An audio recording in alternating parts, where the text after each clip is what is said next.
I love love. Oh.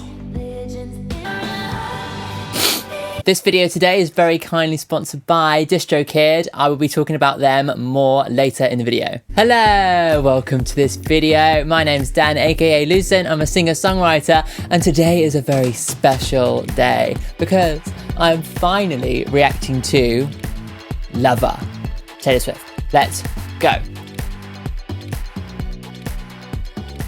So, today's the day. If you haven't been following my journey so far, this is, well, I was going to say this is the last one, but I haven't listened to Taylor Swift's original album yet, but I'm waiting for the re-recording. But other than that, this is like, you know, I'm really getting through the discography now. At the beginning of this journey, I wasn't a Swiftie at all, and now I am mega Swiftie. And all my friends are like, you talk about Taylor Swift way too much. I've reached that point. But I haven't actually properly listened to Lover yet. So today I'm going to be doing that. If you haven't checked out my previous reactions, I'll leave a link to the playlist where you can check out my Reputation reaction, my Red reaction, all of the above. So Lover, I know that there are a handful of songs that I have heard, but I haven't actually properly listened to the album, especially like since becoming a Swiftie. Before we get started, if you haven't already, then make sure to subscribe to the channel and make sure to like this video too, because it helps it all in the rankings and everything. This month I'm being sponsored by DistroKid all through the month of May. And for this second video, I thought I'd talk about a specific thing, and that is hyperfollow. So hyperfollow is one link that you share to your followers that then links them to all the streaming services and stores that your song is available on. So for instance, my song Neon comes up at the top of the page, you know, Neon with the art, and then it has the link to the Spotify for the song Neon, the link to the Apple Music for the song Neon. It lists them all out for you in one place, and it gives you that link as soon as you've uploaded. It's no additional cost on top of your DistroKid membership. If you haven't already signed up for DistroKid and you want to be able to distribute your music to all these different streaming services, then you can actually use my VIP link, and you can get 7% off your initial year's subscription. I'll leave the link in the description too. Let's get started with Lover. I am hyped. Let's start with song number 1. This is I Forgot That You Existed. So carrying on from Reputation, she's still got a bit of sass. Ooh, it's bouncy, poppy, very tight, isn't it? I lived in the shade you were throwing, yeah. Oh, it's like she's giving too much time to the negative people in her life, and now she's kind of managed to, oh, I've forgotten, you know? Nice. This is cute.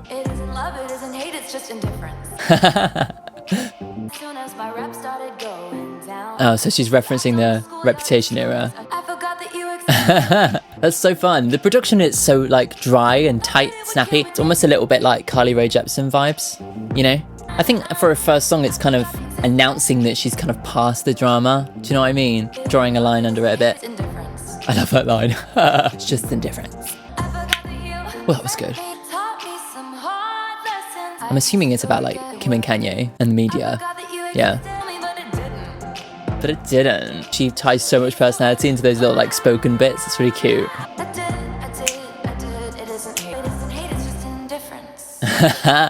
Oh my god, what did she say at the end?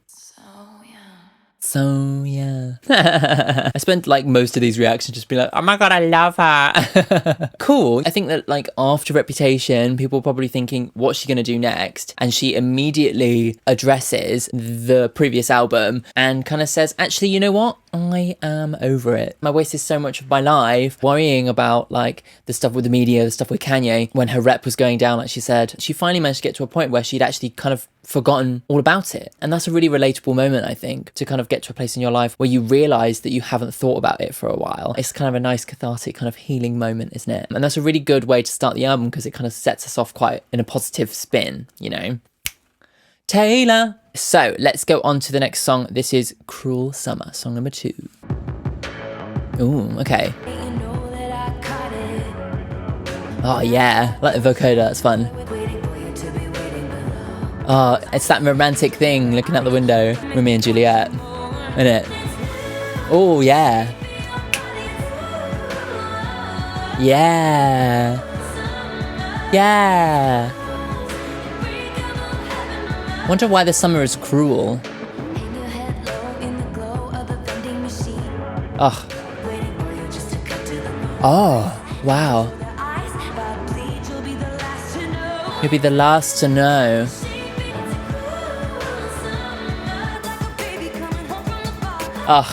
All the references. I love this.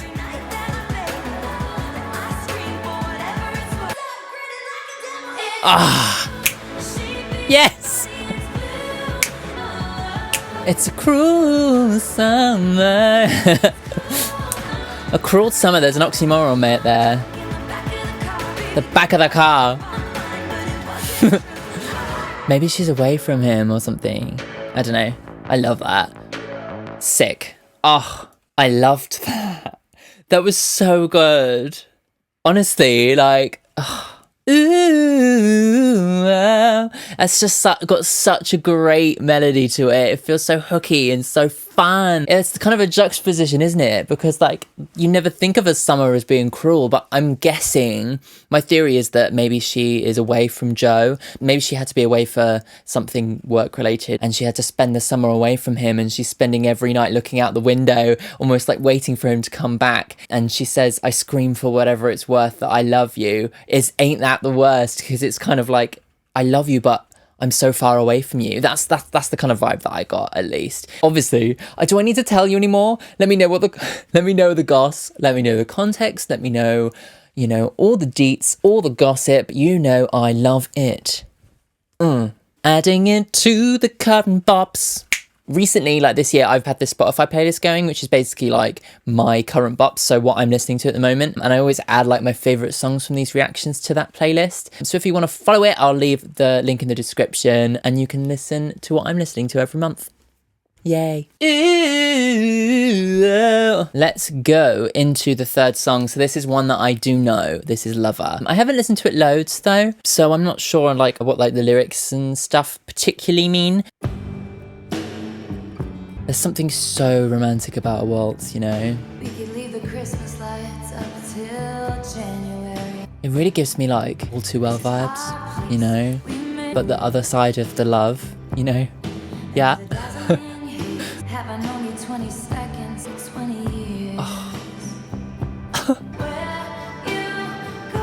Now I know the context, it actually like means a lot more.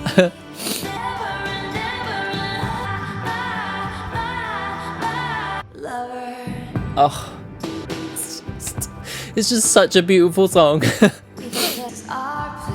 It's the little details that reminds me of All Too Well. She's talking about their home that they're building together. I've loved you 3 summers, but I want them all. She's just I just love her lyricism. And knowing how long it's taken her to get to this place and to feel happy and stable and in love, it just means so much more, With every, yes. Yeah.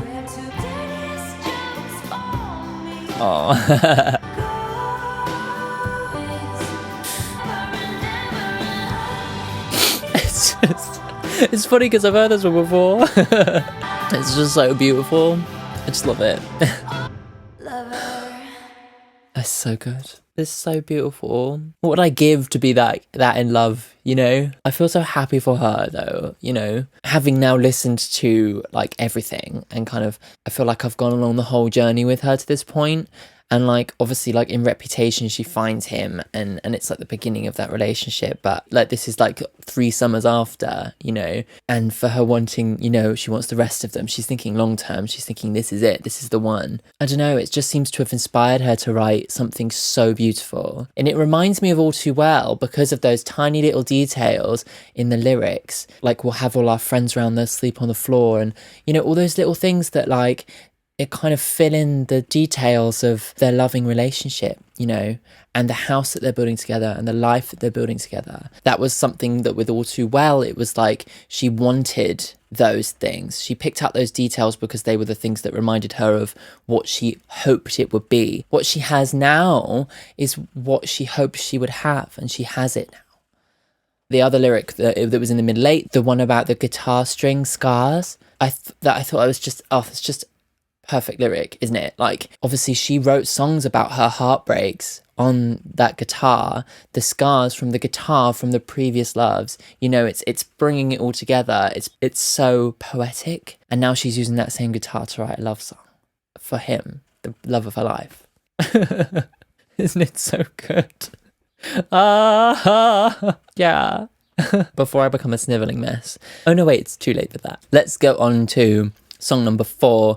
This is The Man. So I have heard this one. It was one of the singles, wasn't it? I remember hearing it a lot when it was around. I would be complex. Ooh. Cool.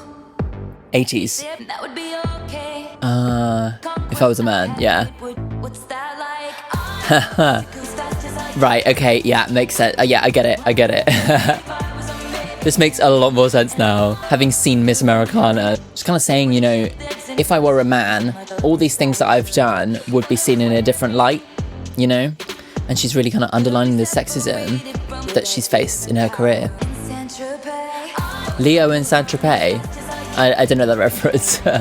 Like, sonically, I like how this whole album is a little bit lighter, a little bit more, like, fun, you know? Yeah. Yeah. That was a man. Cool. Yeah, that song makes so much more sense. Now I really understand everything that went on with her. So if you haven't checked out my reaction, I did a reaction to Miss Americana, the Netflix documentary. And what was really underlined in there was like how the media turned on her, and so much of what was being said about her and so much of what went on was pure and blatant sexism, really. I can understand where she's coming from, because like all the stuff that she'd done, if she'd been a man, it wouldn't have been the same thing. All that stuff about her sleeping around, they were slut shaming her for dating a lot of people and writing songs about it. Had it been a famous like rock star, they would have just called him a rock star. Oh, isn't he so cool? Blah, blah, blah, blah, blah. It's so blatantly obvious, isn't it, when you look at it? Like, would she get there quicker? Would she have to work as hard if she were a man? No, the answer is no, she wouldn't. Yeah, it's an interesting song because she doesn't often get super political. And that was actually something that was in Miss Americana as well, was her increased awareness of politics and actually getting involved in politics. And this is a song that really is like probably her first really political song. So yeah, it's quite cool to hear her do something like that, something a bit different. So let's go on to song number 5. This is The Archer. Oh my God, it's song number 5. Well, I cried on song number 3, so we'll see what happens. It sounds a bit like, you know, Epiphany. Combat, ready for combat. I've been the archer. Is the archer referring to like Cupid? Huh. Maybe this is like looking back at her position as Taylor Swift and being able to like actually date and fall in love with people and how difficult that can be.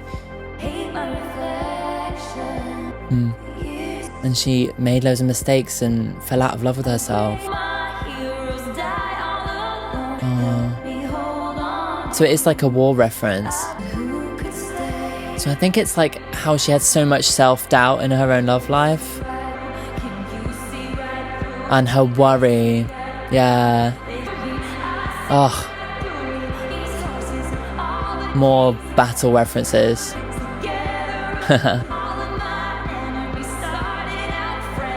Oh, she's been fighting for so long, and she's so worried that it could fall apart based on her past, you know? Ooh. It's an interesting song, isn't it? Because it's constantly building and building, you know? I guess that's kind of to represent her unease, maybe heading into a new relationship and looking back and thinking, who could ever leave me because I'm so big, but who would ever stay? It's like that kind of like, it's never going to work, it's never going to happen. Interesting. Maybe it's like some big metaphor to do with going into battle, because that's how it starts off, you know, I'm ready for combat. Maybe it's her kind of bracing herself going into this new relationship and kind of thinking, you know, is this gonna work out? You know, and maybe bringing up some defenses because she's worried about like what happened before and, you know, could it happen again? Yeah, interesting. Not what I expected. Let's go on to the next song. So this is number 6. This is I Think He Knows. I think somebody played it to me, but again, like I haven't listened to it properly, so let's get into it.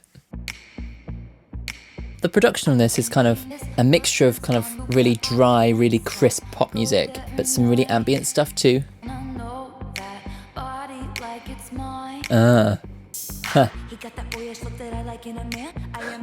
It's obviously about Joe. Ooh, yeah. Maybe it's about like when she first fell in love with him.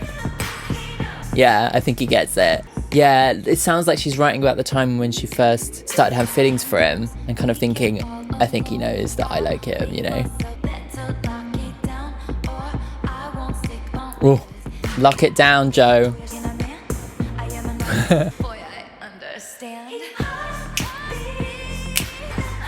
I love that.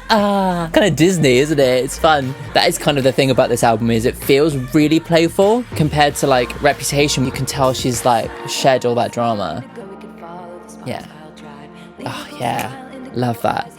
We can follow the sparks, I'll drive. Oh, I think he knows.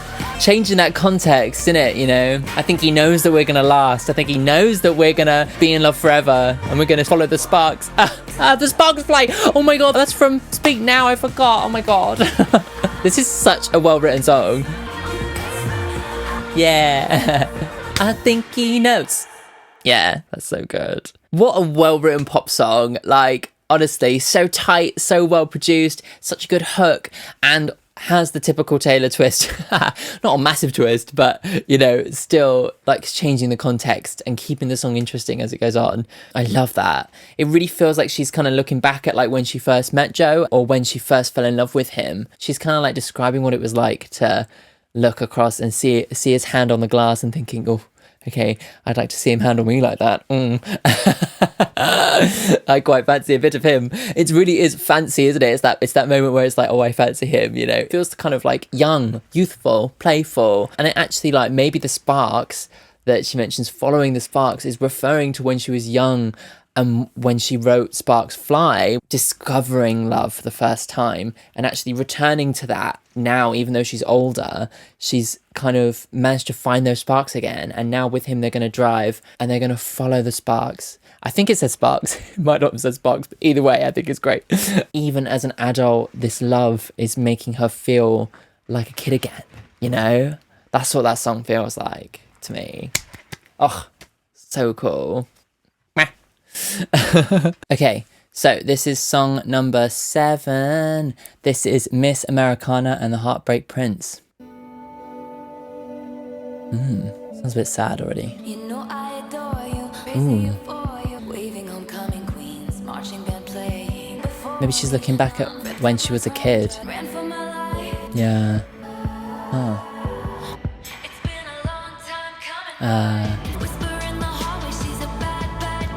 Oh, yeah.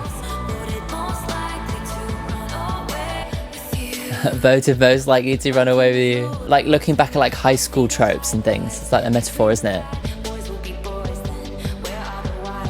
Yeah, okay. So I think this is more talking about her experience kind of growing up in the industry. I like the pace of this one. All the pieces fall right into place. So it goes. It's almost like a sequel, isn't it? So sad we paint the town blue. I like that. Oh, yeah. Yeah, that's cool, isn't it? Oh, that mid-late's almost like a chant, isn't it? It's almost like a football game or, you know, a high school football game or something. Yeah. There's a lot of like parallels to who she might have been when she was younger and who she became, you know? And maybe it's a reference to Joe in the modern day as well, you know? It's kind of a song about a lot of things, I think. Yeah, I think there's a lot of like reframing what she's been through, like more recently, like as an adult, like her dealing with the media and her meeting Joe and falling in love. And she's reframing it as if she's a teenager again, which I think is really interesting for an artist like Taylor, especially since like in the documentary Miss Americana and this whole era, she was kind of almost like looking back at how she got to where she was, you know? She'd gone through all the drama and this is like reflection and kind of reframing it as if she was at the start of her journey again. It gives quite like a level of poignance to it. you know? I think that song's about a lot of things. Let me know what you think it's about, if there's any more details or anything I missed. Okay, so this is song number 8. This is Paper Rings. Ooh. Yeah. Cute. Oh, yeah, okay. Obviously about Joe.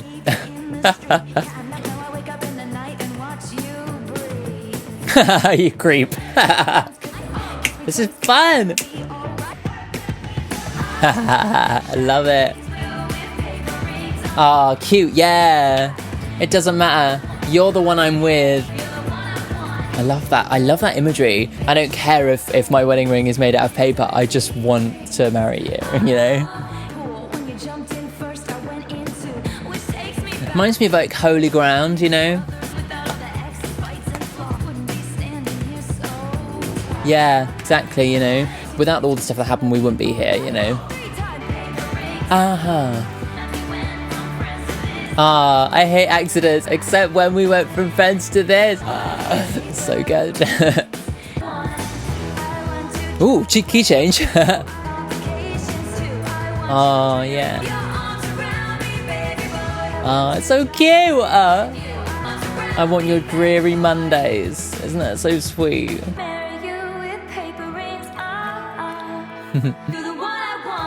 Such a cute love song, isn't it? You know? Haven't heard a song fade out in a long time.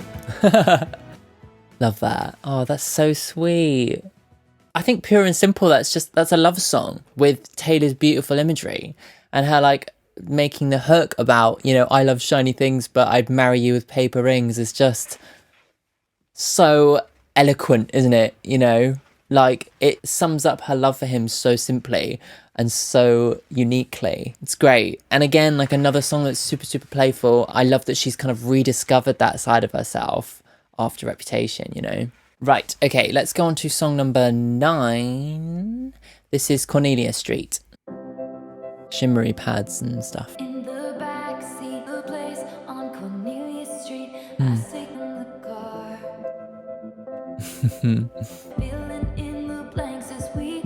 I like that. Like, we're writing our own story. Yeah, like everything was meant to be. And I wonder where that is. Yeah. Yeah. Cornelia Street must have some kind of negative thing for her that reminds her of when she was alone and hurting.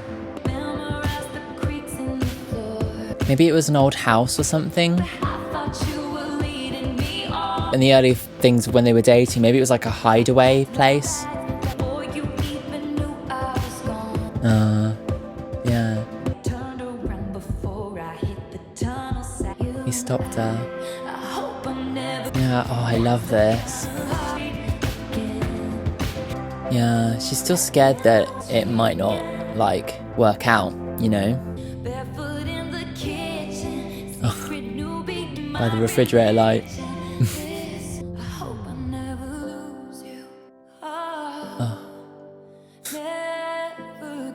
I love the highs and the lows of this song, you know? And then was a real moment of intimacy, you know? I love the production on this is so sick.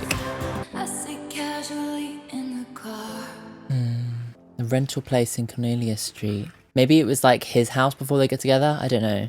I liked that. I love the energy of it. I love the pace of it. I love the production. A really beautiful song that kind of speaks to her worry about it not working out. Yeah, and it kind of like continues that like a story of maybe when she almost left him and came back again. I don't know. Maybe they had a fight. I don't know. It really felt very personal and very like quite melancholy. Ultimately, it still was upbeat and it continued on, you know. I think she was adamant that she wasn't going to go back to that place, you know. I like that a lot. Okay, so this is song number 10. This is Death by a Thousand Cuts.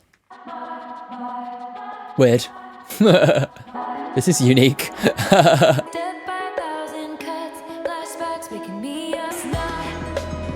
Ooh, that's cool. Is that a harpsichord or something?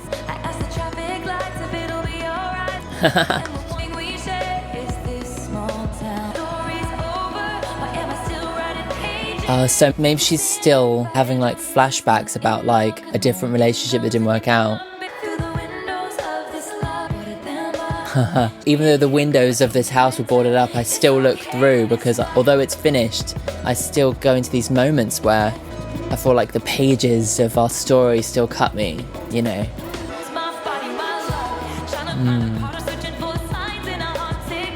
Yeah, reminded of everything.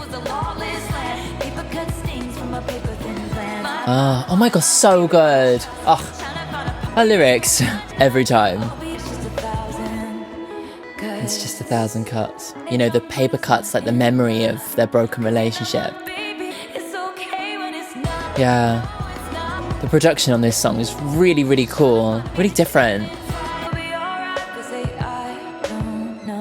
I asked the traffic lights if it will be alright. That's really cool. I really like that. I love the beat and I love the production of it. It was really unique. Maybe she got faced with an ex and it brought up all these feelings that she thought she was over. You know, the house that was boarded up. Then she says like she's still looking through the window. All these little things that she remembers as like a new cut. And it kind of hurts her a little bit to remember all these things that they loved about each other that are no more. So beautifully written. And to kind of like equate that with like paper cuts and their story and the pages and the, you know, very clever. I love that. The lyricism's amazing. And she's really starting to show on this album like what she really mastered on Folklore and Evermore, which was like this really, really like nuanced way of songwriting. Okay, so the next song is song number 11. This is London Boy. I'm going to guess that Joe is from London. We can go driving in my scooter. That sounds like Idris Elba. So random. All the stuff she loves about America. But here we go. Talking about our country. Bonnie, England.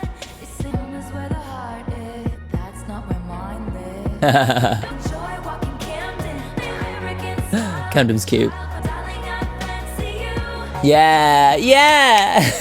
I literally said that earlier about fancying him. That's such a British phrase, isn't it? But we do actually say that. Of course. Ah, this is so cute. Yeah! I love all the little references to like the way that we talk. This is so cute. And another example of like her just kind of being playful and happy and in love and writing about that phase of her life, which is quite refreshing. Yeah, cool. That's so cute. I love that. Darling, I fancy you. Like, oh, do you fancy him? Yeah, that was really cute. I loved all the cute little references and all the London references too. Like, I actually got all the references. Yay. This song was made for me. I just like love the zone that she's in writing all these songs. It just feels so like beautiful and silly and in love, you know? It just makes me kind of like, you know, really want that for myself, lol. Not to get too depressing about it, but like, you know, like I love love. You know? Let's go on to the next song. Okay, so this is song number 12. This is Soon You'll Get Better. And I saw her perform this one live at the One World concert benefit thing. And I remember being really moved by it. I remember like I was sat there with like all my family and I was like tearing up about it, especially given the context of like coronavirus, you know, really felt kind of poignant. I remember my friend Claire telling me that it was about her mum having a cancer diagnosis. So I'm not sure if I've actually listened to it since I found out the context. So let's give it a listen. It's Feet the Chicks. Is that like the Dixie Chicks? The guitar's nice. I thought it was a piano song. In the Doctors. The orange bottles, yeah, the pills. Yeah, wow. She's desperate. Oh, I like that it's kind of framed as more like a country song, isn't it? Taking it back to that place. Because you have to. Oh, because I can't contemplate the opposite, you know? I just pretend it isn't real. Yeah. This is just so heartbreaking, isn't it? Yeah.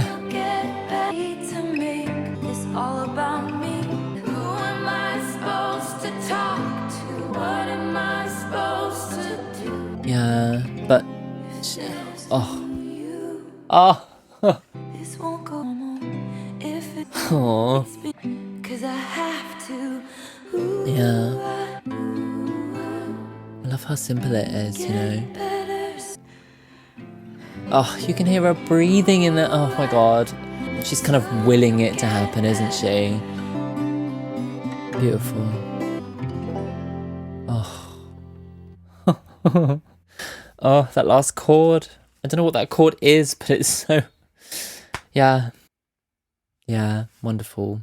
Just so... It must have been such a hard song for her to write, and I think you can hear it in the performance. Like, the production on the rest of this album is so tight and so slick, and like that song, it kind of let it go so that you could hear her heart a bit more, you know? It's like, what do you do when, like, the unthinkable is possible?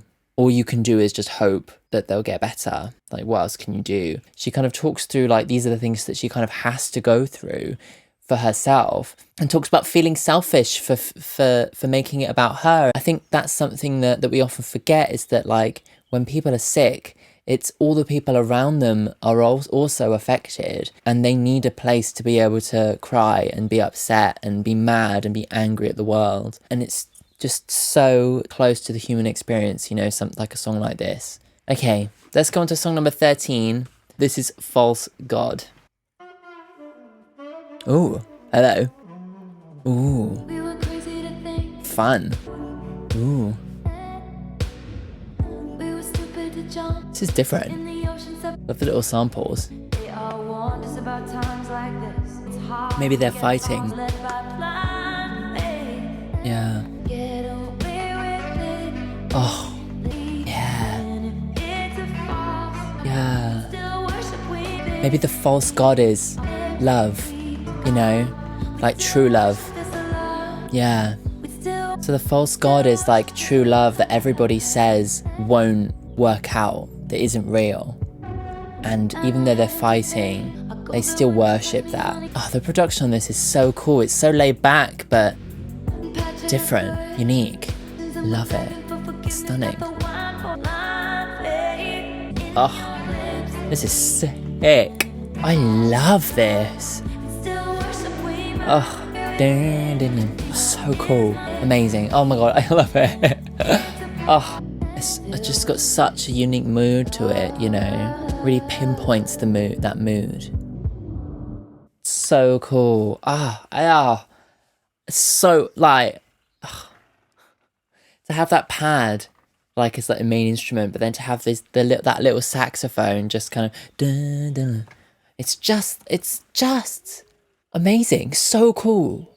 And I love her questioning. It's kind of her exploring her relationship with Joe in a way that's a bit more mature. Like, I kind of half expected this album to just be like, I'm in love. And there are moments like that are the kind of the youthful sense of, like, you know, being in love and it being so exciting. But there are moments of real maturity in her kind of songwriting, you know, like exploring this new love, actually kind of considering the fact that maybe true love is a false god, but they still choose to worship it anyway. But in these moments where they have a fight, it kind of shows you the kind of real side. It makes their relationship 3D. Because as with any relationship, you're going to fight, you're going to have disagreements. It's kind of that sense that they're kind of blindly following this kind of dream of perfect love, but they're both on the same page and they're both going to do it together, and they're both going to persist through it because they believe in it, you know? Yeah. Oh.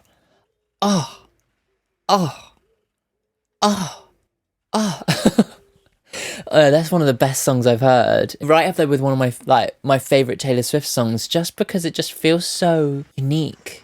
So let's go on to song number 14. This is You Need to Calm Down, which obviously I know quite well because it was really big at the time. Sass. Damn, it's 7 a.m. Get off Twitter and get alive. Snakes and stones. You need to calm down. Oh. What's the point in spreading hate? You know?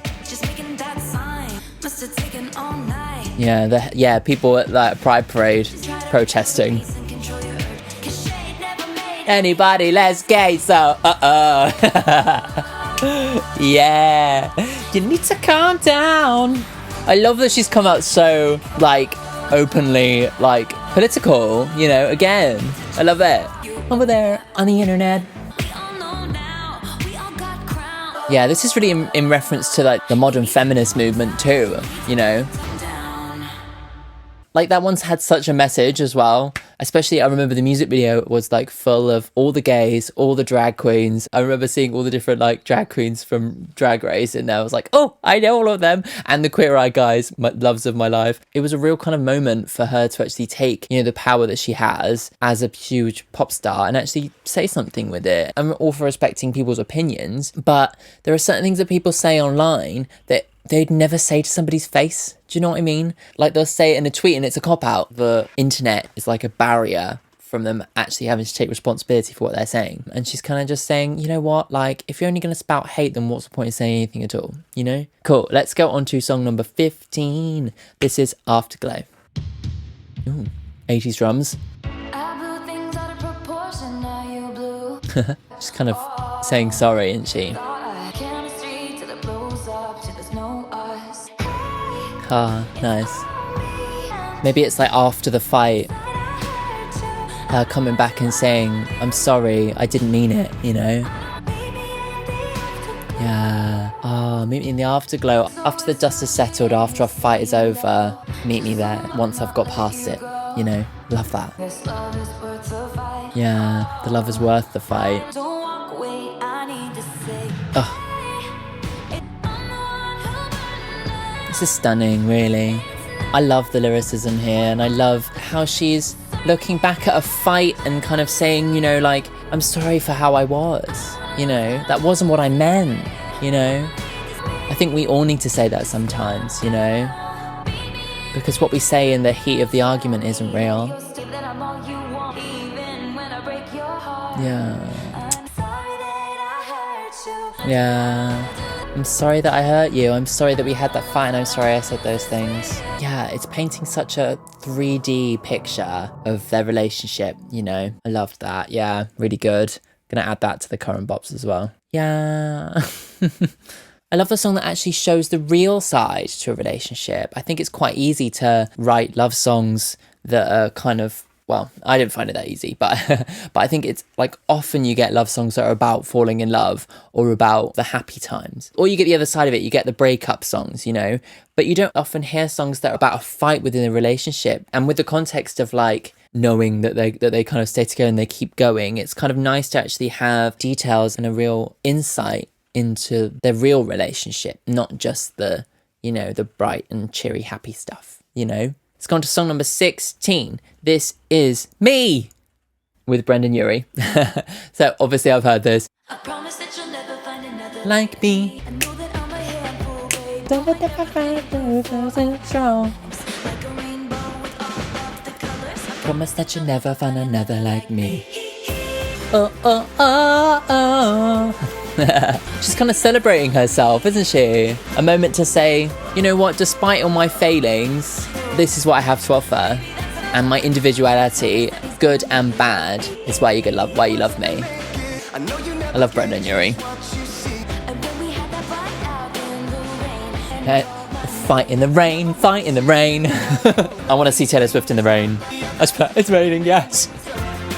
Baby, that's the fun of you.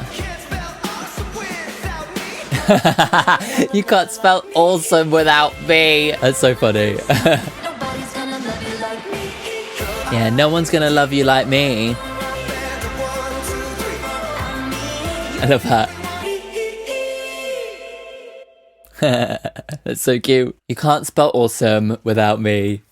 I like it's a moment to just kind of celebrate herself and actually like give herself a bit of confidence. Yes, like her love life has not been smooth sailing, but that doesn't mean that she doesn't have so much to give. Although she might doubt it sometimes, she's kind of telling herself, you know what? No one's going to love you quite like I can. You know, I have so much to offer. I'm going to celebrate that for a moment. Ooh, ooh, ooh. Maybe I will be big enough in a couple of years' time that Taylor Swift will want to write a song with me. Me.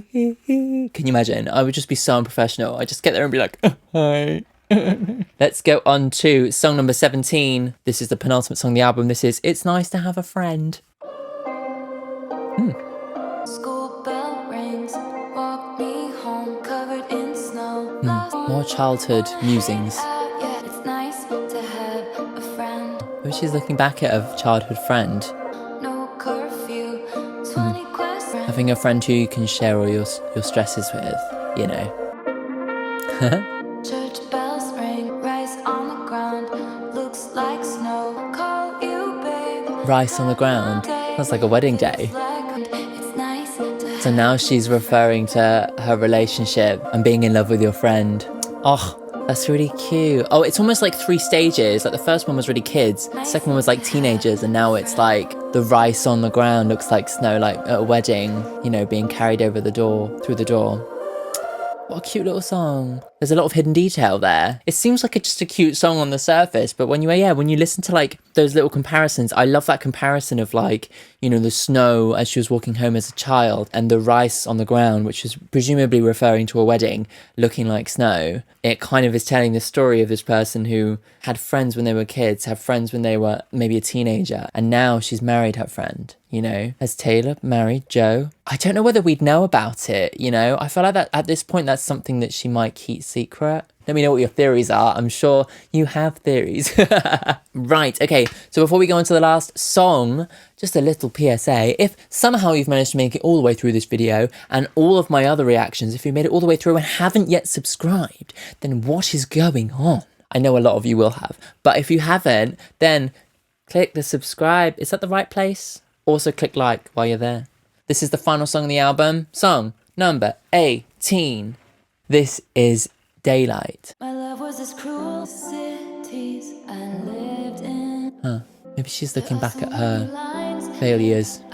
She's hard on herself, isn't she? I don't wanna look at anything else now that I saw you. Oh, pure and simple.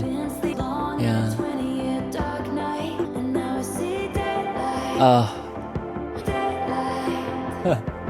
And Joe is the daylight. Oh my god. She's kind of gone wrong, you know, but now she's found him. Maybe I've stormed out of every single room in this town. Yeah, it's so clever. Every song I listen to of hers, I'm astounded by the lyricism. It's like she's broken through the clouds of, you know, her past relationships and the pain in her past, and he makes it all better. Yeah. Oh, so sweet. Oh, I want to be this in love. But I love how that's written, you know. There's so many beautiful songs on this album. Oh, and this one just kind of sums it all up, doesn't it? She's really good at her finale song, isn't she? Let it go. Let go of the pain, you know. Let go of the dark times and step into the daylight. Yeah. Be defined by the things that I love, not the things I'm afraid of. I'm afraid of. Oh, You are what you love. that sounds like an actual saxophone. Cool, doesn't it? I love that. I'd rather be defined by the things that I love, not the things I hate, and you always love. Wow, I love that. Oh my god. Oh, there's so many good songs on there. I think what really strikes me about that album is like the ability to be youthful, but at the same time really mature. Like there's a lot of references to her childhood. There's a lot of references to like really playful things, like, you know, like the paper rings, you know, like you'd make a little ring out of paper for her, like childhood romances. And a lot of the music and the production is really playful and really silly and really fun. You can't spell awesome without me, like silly stuff. But the other side of it is that although it is playful and fun, it doesn't just show the good times. It shows us the fights. It shows us the, like, how she's questioning herself. She shows us the birth of her, like, political kind of self, questioning the world around her. Stuff like False God, which is so, like, existential, you know, in like questioning her belief in love, and really just encapsulate what it is to be Taylor in this time and to be in love with somebody, but not something like surface level, but something deeper and something more meaningful that has so many more sides to it. And she really shows us all of that. But above all, she does show us the depth of her devotion and the depth of her love for him. I think it's really, really well done, honestly. Now I've listened to like all of them apart from the original one. I can kind of get a sense of like how she has just got better and better and better at songwriting, and this one slots in so well. And it basically just sets her up to make Folklore, where she just kind of shrugged off like the shackles of having to talk about her life and just allowed herself to just be the amazing songwriter that she is without any kind of expectations. And that was Folklore and Evermore, you know? It feels like the end of an era for that reason, you know? She's happy at the end of this, but it's not perfect. It's so human in that sense. Oh, I hope you enjoyed the reaction. Make sure, if you haven't already, to go back and check out my other reactions: Reputation, Evermore, Folklore, Fearless Taylor's version, 1989. Oh my god, I've done so many. Speak Now, Red. I've come on such a long journey. And I'm full Swiftie convert now. I've absolutely loved discovering Taylor Swift with you guys on the channel, and thank you so much for supporting me all this way. I do new reactions every single Friday, so make sure to come back next Friday for another reaction. Before we finish, we have just about enough time for my song of the week. This week, I'm going to go for Beyonce. I mean, obviously Beyonce is very well known, but one of her lesser known songs that I'm not sure everybody's heard is XO. It's such a lovely song. There's so much about it that it's really unique. I love the production of it, and I love the kind of simple message. I was quite surprised. Like, I hadn't really been like a big Beyonce fan before I heard this album. Like, obviously I'd heard her big hits, but it wasn't until this album and Lemonade that I really kind of like was like, oh wow, okay, she has something to offer here. And this song in particular really, really stuck with me. It's called XO, just the letters X and O, from her self-titled album. Right, thank you so much for tuning in all the way to the end. If you write songs and want to distribute them with DistroKid, my VIP link is in the description. Bye.